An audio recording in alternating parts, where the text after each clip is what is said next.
ঢাকা বিশ্ববিদ্যালয় একটা নীতি ফলো করে এবং এটার নাম হচ্ছে ছাঁটাইকরণ নীতি।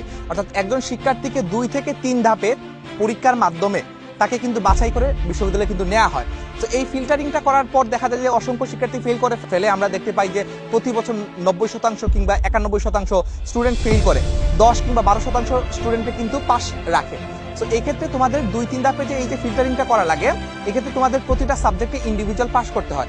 আমি যদি একটু বাংলার ক্ষেত্রে তোমাদেরকে বলি, দেখবা যে বাংলার ক্ষেত্রে যে টপিকগুলো এইচএসসি তে থাকে এর বাইরেও কিন্তু 50% প্রশ্ন করে এইচএসসির সিলেবাসের বাইরের কিছু প্রশ্ন আসে।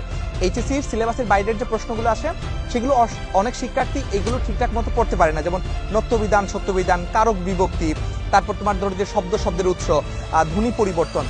এই টপিকগুলো একজন শিক্ষার্থী যখন পড়তে পারে তখনই কিন্তু তার বিশ্ববিদ্যালয়ের যে ন্যূনতম রিকোয়ারমেন্ট সেটা কিন্তু সে অর্জন করতে পারে। এবং এই ছাঁটাইকরণ নীতির কারণে দেখা যায় প্রতিটা বছর অসংখ্য শিক্ষার্থী ইংলিশে, বাংলায়, রিটেনে খারাপ করে।